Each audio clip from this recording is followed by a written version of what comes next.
Gemara Masechet Brachot, Amud Aleph, 31a tells us we learn from Hannah that when she prayed for her son, she prayed quietly.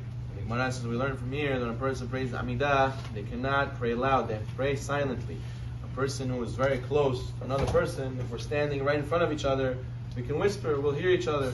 When a person is in the Amidah, he's very close to HaKadosh Baruch Hu, he's in the highest part of the prayers, he doesn't have to speak so loud, he has to speak quietly, he has to speak silently.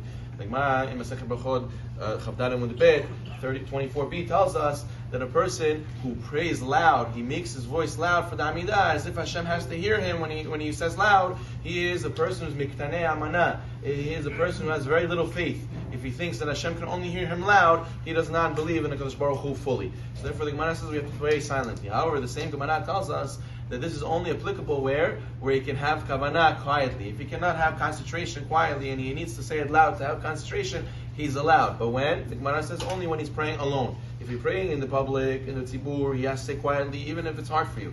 But if a person's praying alone, if he's praying by himself, and he needs to say it loud, the Amidah, in order for it to give himself concentration, he's allowed. So therefore, this is what the Gemara says in the halacha. However, the Yerushalmi says that even when you pray quietly, the Yerushalmi in Masechet Brachot says, even when you pray silently, you have to at least hear it in your own ears. So you have to pray not so quietly where you hear nothing. You have to at least hear yourself when you say the Amidah. And that's what the Rambam follows, and the Shulchan Aruch writes in Siman Kuf Aleph, that a person has to say quietly the Amidah, but he has to at least hear himself to his own ears.